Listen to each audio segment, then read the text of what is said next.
Style icon Shruti Haasan చేతుల మీదుగా Subhapradam shopping mall July 3 నల్గొండలలో గ్రాండ్ ఓపెనింగ్.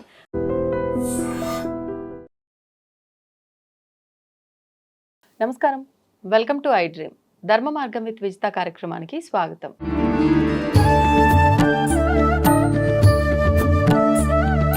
నమస్కారం అమ్మా. నమస్తే అమ్మా. శ్రీమాత్రే నమః. అమ్మ, మామూలుగా మనం మాట్లాడుకుంటూ ఉంటాం వాస్తు దోషాల గురించి. వాస్తు దోషం అంటే ఇంటి వాస్తు కరెక్ట్గా లేకపోతే కనుక రకరకాల ఇబ్బందులు వస్తాయి అని చెప్పి అంటూ ఉంటాం. అయితే ముఖ్యంగా ఈ వాస్తు దోషము అంటే ఇల్లు నిర్మాణం జరిగేటప్పుడు ఆ కట్టడంలో వచ్చే దోషాలైనా, లేదు అంటే ఇల్లంతా మనం చక్కగా వాస్తు ప్రకారంగా కట్టాము, కానీ ఇంట్లో మనం డెకరేషన్ కోసం కొన్ని రకాల వస్తువులు వాడుతూ ఉంటాం, బొమ్మలు అని రకరకాలుగా.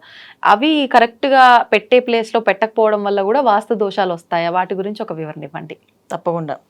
అంటే స్థలాన్ని కట్టినప్పుడు ఖచ్చితంగా వాస్తు ప్రకారం కట్టకపోతే అది మేజర్గా అంటే ఏదైనా చూడండి, మనకి పునాదుల నుంచి కరెక్ట్గా రాకపోతే ఇంకా అది మారదు. పుట్టుకతో వచ్చిన గుణాలు కొన్ని మళ్ళీ పోతే కానీ పోవంటారు కదా. అలాగే బేసిక్గా ఒకసారి దెబ్బతిందానికి ఫౌండేషన్ పోయిందనుకోండి, అది ఇంకా బిల్డ్ అవ్వదు. ఓకే. సో బిల్డ్ అయ్యే అవకాశం ఎప్పుడు ఉండదు. అందుకే ఒకసారి స్థలాలు కొన్నాక, ఇల్లు కట్టాక, మాకు ఇంట్లోకి వచ్చాక అన్ని ప్రాబ్లమ్స్ వచ్చాయంటే జనరల్గా ఆ ఇల్లు అమ్మాయిని చెప్పేస్తాం. అంతే, అమ్మేసేయండి అని చెప్తాను. ఎందుకంటే ఎన్ని రిపేర్ చేసినా ఒకసారి గడపకి అమ్మవారికి పెట్టి పూజ చేసి ఈ గడప మనది అని చెప్పి పూజ చేశాక ఆ గడప మంచి ఇస్తుందో చెడిస్తుందో మనం ఏం చేయలేం. Okay okay. దాన్ని మార్చి దాన్ని చేయడం కంటే అది అమ్మేయడం బెటర్. ఒకటి. రెండో ఆప్షన్ ఏంటంటే మళ్ళీ దాన్ని డిమాలిషన్ చేసేసి, అంటే మొత్తం పడగొట్టేసి మొత్తం స్థలాన్ని శుద్ధి చేసేసి స్థలంలో ఉన్న ఎనర్జీస్ అని చెక్ చేసుకొని మళ్ళీ ప్రారంభం చేయడం. పెద్ద పని, చాలా పెద్ద పని. అంటే కొన్ని స్థలాలన్నా మనకి ఆ స్థలంలో ఉన్న అభివృద్ధి ఏంటంటే ఇళ్ళకు పనికిరావు, వ్యాపారాలు పనికి వస్తాయి, కొన్ని హాస్పిటల్స్ పనికి వస్తాయి. ఇప్పుడు మీకు ఒక విషయం తెలిస్తే, మన కేర్ హాస్పిటల్ ఉంది ఇప్పుడు బంజారాస్. ఒకప్పుడు అది ఒక రెస్టారెంట్ హోటల్, భాస్కర్ ప్యాలెస్ అని పేరు ఉండేది. అది దాంట్లో అంతా రూమ్స్ గేమ్స్ అన్నీ ఉంటాయి. ఎప్పుడు డల్ అయిపోయి వాళ్ళు దాన్ని నడపలేక ఇబ్బంది పడి తర్వాత దాన్ని వేరే వాళ్ళకి ఇవ్వడం, కేర్ వాళ్ళకి ఇచ్చేయడం. అది ఇప్పుడు హాస్పిటల్ దినదిన అభివృద్ధి అవుతుంది. అంటే ఆ స్థలం కోరుకునేది ఏంటంటే, అక్కడ ఆ స్థలంలో ఉన్న నెగిటివ్ ఎనర్జీ ఏంటంటే రోగాలు, ఏడుపులు, రాక్షసత్వం కోరుకున్నది. సో రోజు ఏడుస్తూ ఉంటారు కదా, ఏదో ఒక ప్రమాదం జరుగుతూనే ఉంటుంది కదా, ఏదో ఒక ప్రమాదంతో ఎవరో ఒకరు చనిపోవడమో ఏదో జరగడం అవుతుంది. ఆ స్థలం కోరుకునేది ఏంటంటే ఏడుపు. సో ఏడుస్తూ ఉంటే దానికి హ్యాపీ అనమాట. అది ఒక్కొక్క భూమికి అలా తత్వం ఉంటుంది. ఈ భూమి తత్వం అనేది పూర్వం మనకి ఎలా నిర్దేశించేవాళ్ళం అంటే, ఒక స్థలం చూసాక ఆ స్థలంలో కాసేపు ఆవును వదిలేస్తే ఆవు 10 నిమిషాలు ఉండదు, అలా నెగిటివ్ ఎనర్జీ ఉన్న చోట వెంటనే బయటకు వచ్చేస్తుంది. అలా ఆవు బయటకు వచ్చేస్తుంది అని అంటే ఇంకా ఆ స్థలం ఇంటికి పనికి వస్తుంది అనేది నమ్మకం ఉండేది కాదు. గుడికి కానీ ఇంటికి కానీ ఆవు ఉంటేనే కట్టేవాళ్ళు. పిల్లిని కానీ కుక్కను వదిలేస్తే పిల్లి మొత్తం ఉందంటే నెగిటివ్ ఎనర్జీ అని అర్థం. కుక్క మొత్తం ఒక హాఫ్ డే ఉండి వచ్చేస్తుంది అంటే వ్యాపారం పనికి వస్తుంది అర్థం. పిల్లి మొత్తం కూర్చుంది అక్కడే అంటే ఫుల్ నెగిటివ్ ఎనర్జీ. అంటే హాస్పిటల్స్ కట్టచ్చు, పెట్రోల్ బంక్ కట్టచ్చు, ఇలా నిర్ణయించేవాళ్ళు స్థలాల్ని. అంటే వాస్తు అప్పుడు అది తెలిసేది కాదు కదా, వాస్తు ఇలా చూడాలనేసి. సో స్థలాన్ని నిర్ణయం ఇలా ఉండేది.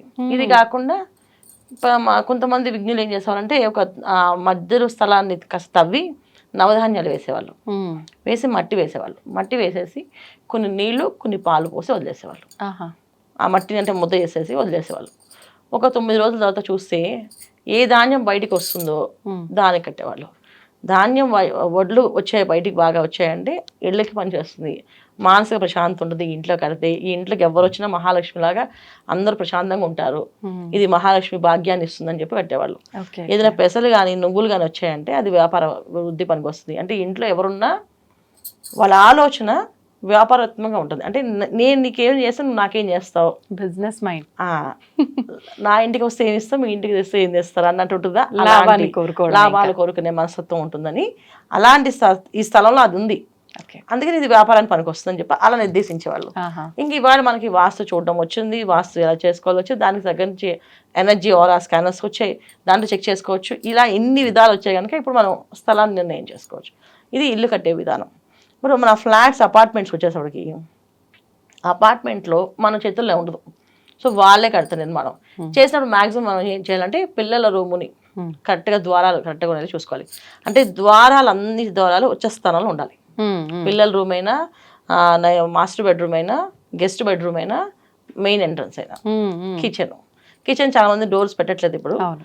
సో కానీ 3 మాస్టర్ బెడ్రూమ్కి, గెస్ట్ బెడ్రూమ్కి, చిల్డ్రన్స్ బెడ్రూమ్కి మెయిన్ డోర్, బాల్కనీస్. సో ఈ ద్వారాలు ఎన్ని సంఖ్య చూసుకోవడం, తర్వాత వచ్చే స్థానంలో ఉన్నదే చూసుకోవడం. అసలు సంఖ్య కూడా ఇంపార్టెంట్ ఇంపార్టెంట్. అంటే 8 ద్వారాలు ఉంటే అష్టసిద్ధులు మంచిది అని చెప్తాను. 9 ద్వారాలు ఉండకూడదు మరి. సో 10 ద్వారాలు ఉండొచ్చు, మళ్ళీ అది దశ తిరుగుతుందని చెప్పి అంటారు. అలా 11 ఉండకూడదు, మళ్ళీ 12 ఉండాలి, మళ్ళీ 14 ఉండాలి. ఇలాగే ద్వారాలకు చూసుకోవాలి.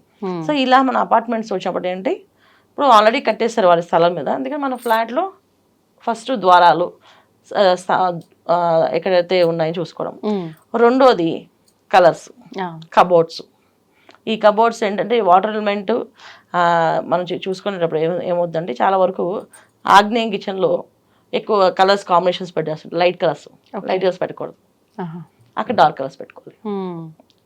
కిచెన్లో మాత్రం డార్క్ ఉండాలి, ఎందుకంటే అది మనకి అక్కడ అగ్నితత్వం, అగ్ని సంబంధించినవి పెట్టాలి. పిల్లల రూమ్లో వచ్చినప్పటికి వాయుతత్వం సంబంధించింది, అంటే లైట్ కలర్స్ వేయాలి. కానీ పిల్లలకి ఏం చేస్తాం, పిల్లలకి ఇష్టమని pink, blue colour, violet colour వేసేస్తుంటారు పిల్లలకి. అందువల్ల పిల్లలు డ్యామేజ్ అవుతుంటారు. సరిగా నిద్రపోరు, సరిగా తినరు, సరిగా మాట వినరు, మొండితనం పెరుగుతుంది.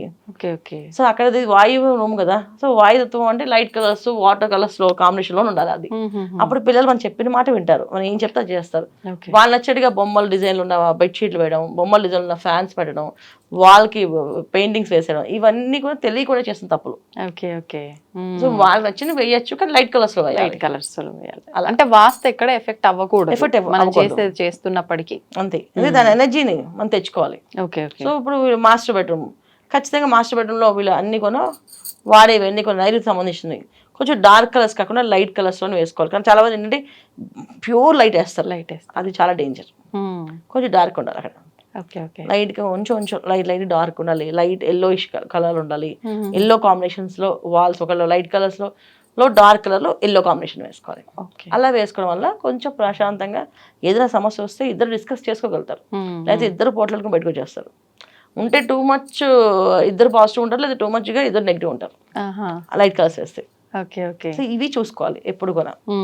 ఇంకా వస్తువుల విషయంలో తీసుకుంటే బీరువా నైరుతిలో పెట్టుకోవాలి. దాని ప్లేస్ లేదని చెప్పి దాన్ని ఎక్కడో పెట్టేస్తుంటారు, అది డేంజర్. నైరుతిలో బీరువా పెట్టాలి, బీరువా ఉంటే, లేదా బీరువా ఉండే ప్లేస్ లాగా నైరుతిలో ఒక బీరువా కట్టాలి, అంటే అల్మారా టైప్ లో. ఖచ్చితంగా చాలా మంది ఏంటంటే ఆ బీరువాలు తీసేసాం కదా ఇప్పుడు ఏం అవసరం లేదు ఇంకా అని చెప్పేసి అని చేస్తుంటారు. ఖచ్చితంగా చేయకూడదు. నైరుతిలో ఒక బరువైంది కొంచెం ఇలా కొంచెం ఎత్తొచ్చి అలా ఒక అలమరా పెడితే ధనం నిలబడుతుంది, పాజిటివ్ ఎనర్జీ ఫామ్ అవుతుంది. సో నెగిటివ్ ఎనర్జీని బయట పంపిస్తుంది. ఖచ్చితంగా ఉండాలి అలమరా, ఇది పెట్టుకోవాలి. ఇది ఈ విధంగా చేసుకుంటే బాగుంటుంది చక్కగా. అంటే వస్తువుల నిర్మాణంలో మనం చూసుకోవాల్సింది, హాల్ ఎప్పుడు కూడా విశాలంగా ఖాళీగా వదలాలి. సో హాల్ వదిలేసినప్పుడు ఏంటంటే మధ్యస్థానంలో వదిలేసి సోఫాస్ గిఫాస్ అని ఒక వారకు వేయాలి, సైడ్స్ వేసుకోవాలి. చాలా వరకు ఏంటంటే సెంటర్ లో వేస్తారు, ఇటు అటు ఖాళీ వదిలి సెంటర్ మంచి బాగుంటుంది, సెంటర్ లో బాగుంటుంది, ఇటు వెళ్తాం కదా ఇలా వేస్తానే, అలా వేయకూడదు. ఈ హాల్ మొత్తం నిర్మాణం చక్కగా వదిలేస్తే నాభిస్థానం ఎప్పుడైతే ఖాళీ ఉంటుందో ప్రశాంతంగా ఆలోచిస్తారు ఇంట్లో ఉన్న వాళ్ళందరూ. అంటే ఏ పని చేయాలన్నా మానసిక ప్రశాంతత ఉంటుంది వాళ్ళకి. ఇప్పుడు ఎవరికైనా మనసు బాగుంటే ఏ పనైనా సాధించగలరు, మనసే బాగాలేదనుకోండి ఇంకేం చేయలేరు. సో ఎప్పుడైతే ఈ హాల్ డెకరేషన్స్ తో నింపేస్తారో వాళ్ళు క్లమ్జీగా అయిపోతుంది. అంటే అసలు హాల్ డెకరేటివ్ ఐటమ్స్ ఏమి పెట్టకూడదు అంటారా? హాల్ ప్రశాంతంగా ఉండాలంటే ఫోటో ఫ్రేమ్స్ పెడుతుంటారు కదమ్మా చాలా మంది, అవి ఫోటో ఫ్రేమ్స్ ఏంటంటే ఒక హ్యాపీ మూమెంట్స్ ఉన్నవి, వీళ్ళ ఫ్యామిలీ ఫొటోస్ ఉన్నవి, అవి ఒక సైడ్ కి డైనింగ్ హాల్ దగ్గర నుంచి పెట్టుకోవాలి. డైనింగ్ హాల్ దగ్గర నుంచి ఎందుకు పెట్టమని చెప్తాం అంటే మనం భోజనం చేసేటప్పుడు ఆ హ్యాపీ మూమెంట్స్ తలుచుకుని భోజనం చేయాలి తప్ప మాట్లాడకూడదు అని అర్థం. సో అప్పుడు అలా ఉండేవాళ్ళం, ఇలా చేసేవాళ్ళం, సరదాగా ఉండేది అని చెప్పి అలా చూసుకుంటూ ఆ మెమరీస్ మనము నెమరు వేసుకుంటూ భోజనం చేయాలి తప్ప డిస్కస్ చేస్తూ భోజనం చేయకూడదు అని చెప్పి అలా పెట్టేవాళ్ళు ఫొటోస్. పిల్లల రూమ్ లో వాళ్ళకి దక్షిణామూర్తి ఫోటో కానీ సరస్వతమ్మవారి ఫోటో కానీ పెట్టాలి. వాళ్ళ ఫొటోస్ కంటే ముందు ఈ అమ్మవారి ఫొటోస్ కానీ స్వామివారి ఫోటో కానీ చూడాలి. వాళ్ళు చూస్తే పొద్దున్న లేస్తే వాళ్ళు చదువు మీద శ్రద్ధ, ఆసక్తి, పట్టుదల ఇవన్నీ పెరుగుతుంటాయి అట్లా. ఇంకా మాస్టర్ బెడ్రూమ్ లో వీళ్ళు పెట్టుకోవాల్సిన రాధాకృష్ణుల ఫోటో. రాధాకృష్ణుల ఫోటో పెడితే అన్యోన్య దాంపత్య జీవితం ఎప్పుడు ఎటువంటి ఇబ్బందులు రాకుండా ఉంటాయి. సో పొద్దున్న లేవగానే వాళ్ళు చూడాలి, పడుకున్నప్పుడు వాళ్ళు చూసి పడుకోవాలి, అలా ఉండాలి వీళ్ళకి. అలా పెట్టుకోవాలి ఫొటోస్. చాలా మంది ఏంటంటే రాధాకృష్ణులది వాల్ పేపర్ గా హాల్ వేసేస్తుంటారు, హాల్లో వేయకూడదు. హాల్లో వేస్తే అది ఒక విధంగా నెగిటివ్ ఎనర్జీ వస్తుంది, పాజిటివ్ ఎనర్జీ రాదు. దేవత చిత్రాల వల్ల కూడా నెగిటివ్ ఎనర్జీ Energy వస్తుంది వస్తుంది, ఎక్కడ అవును. పడితే అక్కడ వేస్తే. అంటే అది అక్కడ ఉన్న ఎలిమినేషన్ ఏంటంటే అంటే మనం అక్కడ ఉన్న స్థాన బలం ఏంటంటే బ్రహ్మస్థానం. అంటే ఏ విషయమైనా బ్యాలెన్స్ చేసుకోగల శక్తి ఉండాలి. ఓకే. సో రాధాకృష్ణులు కానీ బ్యాలెన్స్ ఉండదు, ప్రేమే ఉంటుంది అక్కడ. సో ప్రేమతో అన్ని విషయాలను సాధించలేం కదా, కొన్ని విషయాలు కొంచెం స్ట్రాంగ్గా చెప్పాలి ఏ విషయమైనా. అలాంటి స్ట్రాంగ్నెస్ కావాలంటే కాస్త ఆ బ్రహ్మస్థానం హాల్లో అనేది ఖాళీ ఉంచాలి. ఓకే. ఓకే. చాలామంది అలంకరణలు, plastic flower vases, plastic decorative items ఇవన్నీ పెడతారు, బొమ్మలు ఇవి చాలా పెడతారు, అవన్నీ తీసి పడేయాలి. ఓకే. ఓకే. అవన్నీ ఉండొద్దు. ఉంటే పెట్టుకోవాలనుకుంటే చక్కగా ఏదైనా హాల్ డిస్టర్బ్ చేయకుండా కబోర్డ్ లోపల ఉండి దానికి గ్లాస్ డోర్ ఉండాలి, అలా పెట్టుకోవాలి. గ్లాస్ డోర్ ఉండేటట్లు పెట్టుకుంటే ఏమవుతుంది? అది డోర్ వేసేస్తే కదా దాని ఎనర్జీ బయట రాదు. ఓకే. ఓకే. అలా సో ఈ విధంగా చూసుకోవడం. చాలా మంది సెంటర్ లో టీపాయ్ వేసేస్తారు, అవును. చాలా బరువు టీపాయ్ వేస్తారు కదలకుండా, అది బ్రహ్మస్థానం మూసినట్టు అవుతుంది. కానీ మరి సోఫా ఉంది అంటే ఖచ్చితంగా టీపాయ్ అక్కడ వేయాలి కదా. ఆ. అది మధ్య సెంటర్ లో ఏది చెప్తాను, అందుకే అది కూడా కొంచెం కార్నర్ కార్నర్స్ వచ్చేసేయండి. అన్ని కార్నర్స్ వేసుకుని సెంటర్ వదిలేసేయండి. హాల్ మాత్రం హాల్ సెంటర్ ఖాళీగా అలా ఉంచితే వాక్ చేసి వచ్చినా వెళ్ళినా ఆ ఎనర్జీ ఎలా ఉంటుంది అంటే వీళ్ళకి నెగిటివ్ ఫిల్టర్ చేసేస్తుంటుంది ఎప్పటికప్పుడు. ఓకే. సో చాలా వరకు అందరూ చేసే పెద్ద మిస్టేక్ చాలా అపార్ట్మెంట్స్ లో చూసాను నేను వెళ్ళినప్పుడల్లా, హాల్లో రౌండ్ సోఫా సెట్ వేస్తారు, ఆ మధ్యలో టీపాయ్ బరువైన టీపాయ్ వేసేస్తారు, అది కదలదు, కనీసం క్లీన్ కూడా చేయడానికి ఉండదు. ఒక కార్పెట్ వేస్తారు, దాని మీద టీపాయ్ పెట్టేస్తారు. అవును. సో ఎప్పుడో కానీ 1 వీక్ 10 days క్లీన్ చేస్తుంటాం. పైగా ఎవరు పొద్దున వెళ్తే రాత్రికి వస్తారు కదా, ఎవరు డిస్టర్బ్ చేయరు కదా అని చెప్పేసి అంటారు. కానీ వీళ్ళున్న ఎనర్జీని రోజు రోజుకి డౌన్ అయిపోతుంది అది క్లోజ్ చేయడం వల్ల. దానికి సెంటర్ పెట్టుకుని ఆ సెంటర్ని వదిలేయాలి. ఓకే. ఓకే. బాగుంటుంది. అంటే ఏదో మనకు నచ్చింది కదా అని చెప్పి ఏది పడితే అది ఎట్లా పడితే అట్లా వేస్తే ఇలాంటి ఇబ్బందులు అందుకే వస్తుంటాయి. జాగ్రత్తలు తీసుకోవాలి. మన ఇల్లు బట్టి సామాన్లు కొనేవాళ్ళం అన్న. అవునవును. ఇల్లు ఎంత ఉంటే దాని తగ్గట్టు సామాన్లు కొనేవాళ్ళం. ఇప్పుడు అలా కాదు, ఇల్లు ఎలాగే ఉండేది, మన మాత్రం సోఫా సెట్ కంపల్సరీ కావాలంటారు. సో ఇల్లు చిన్నదైనా సోఫా సెట్ వేసారంట, సోఫా సెట్ వేసేస్తే ఇల్లు మనం హాల్ కూడా ఊడడం అసలు ఊడడానికి అవ్వదు, సగం ఊడుస్తుంటారు. అయినా సరే ఆ సోఫా సెట్ ఉండాలి, ఇంటికి ఎవరిని వస్తే మనం ప్రెస్ చేయదని. కానీ నేనేమంటా అంటే ఇల్లు తగ్గట్టు మీ సామాన్లు పెడితే ఇంకా పెద్ద ఇల్లు ఇస్తారు దేవుడు. మళ్ళీ ఆ ఇంటి దగ్గర సామాన్ పెట్టి వాళ్ళకి దానికి బ్రహ్మస్థానం కాదు వదిలితే ఇంకా పెద్ద ఇల్లు ఇస్తారు, ఇంకా పెద్ద ఇల్లు ఇస్తారు. 20 ఏళ్ళు 25 ఏళ్ళు ఒకే చిన్న అపార్ట్మెంట్ 750 SFTలో 1000 SFTలో ఉన్న వాళ్ళు ఉన్నారు. ఎందుకంటే వాళ్ళు క్లమ్జీగా ఉంటే బయట రాలేదు, వాళ్ళు దాంతో బతికేస్తారు. పిల్లలు పెద్దవాళ్ళు అయిపోతారు, చదువులు ఫీజులు డబ్బులు దానికి సరిపోతాయి, మళ్ళీ కొనుక్కోడానికి అవకాశం రాదు. నేనేమంటే ఫ్రీగా వదలండి హాల్ని, మీరు డబ్బులు సంపాదిస్తారు, 100% సంపాదిస్తారు. ఎప్పుడైతే హాల్ నీట్గా చక్కగా ఉంటుందో లక్ష్మి అనుగ్రహం కలుగుతుంది వాళ్ళకి. ఎందుకంటే లక్ష్మీదేవి వచ్చే క్షణం ఏంటంటే ఇల్లు శుభ్రంగా అందంగా కనిపించగానే వస్తుంది. ఎవరిని లేదు చూడగానే అబ్బాయి ఎంత నీట్గా ఉంది ఇల్లు, హాయిగా ఉంది అనిపిస్తుంది. అదే సామాన్లు చూస్తే సామాన్లు నిండా ఫుల్ సోఫాలు, కుర్చీలు, బట్టలు ఇవన్నీ. ఇప్పుడు చాలా మంది సోఫాలు ఉంటే ఏం చేస్తాం, నెక్స్ట్ బట్టలే ఆ బట్టలు మాడితేస్తామో 2 రోజులకో 3 రోజులకు మాడితేస్తాం, ఇంకంతే అయిపోయింది. ధనం ఎక్కడి నుంచి వస్తుంది మనకి, వేస్తామో లేదో కూడా తెలియదు. సో ధనం ఎక్కడి నుంచి వస్తుంది, ఇవన్నీ పనుల వల్ల. ఇప్పుడు సోఫా లేదనుకోండి, బట్టలు ఖచ్చితంగా మనం కింద వేయం కదా, ఖచ్చితంగా మాడితేసేస్తాం. ఇవన్నీ ఏంటంటే పెద్దవాళ్ళు మనకి మన ఒళ్ళు వంగుతుంది, ప్లస్ ఇంట్లో ధనలక్ష్మి తాండవం చేస్తుందని చెప్పి ఉంచేవాళ్ళు. ఇవాళ రోజు ఇవన్నీ కంఫర్ట్స్ వచ్చేసి అసలు ధనలక్ష్మి అనేది రావాలంటే అమ్మ రామ్మ అని పూజలు చేస్తే కానీ రావట్లేదు అని చెప్తుంటారు. కానీ మామూలుగా కూడా ఆవిడ వస్తుంది చక్కగా, నీట్గా ఉండాలి, శుభ్రంగా. అంటే బ్రహ్మస్థానాన్ని ఖాళీగా వదలాలి, అది వాస్తు. సంతోషం అమ్మా, ధన్యవాదాలు. నమస్తే అమ్మా, శ్రీమాత్రే నమః. తవ్వండి, తవ్వుతూనే శివలింగం. సరే దాన్ని అట్లా కప్పేసేయండి, చూపించదండి. Krishna is there. మూర్తి పూజ కాదు, సాక్షాత్ బ్రజేంద్ర నందన భగవాన్ ఉన్నారు మూర్తిలో. ఏమీ ఆశించకుండా ఆరాధించే వాళ్ళు కూడా ఉన్నారా ప్రభుజీ? నిజమైన భక్తి అంటే మనకు తెలియదు కాబట్టి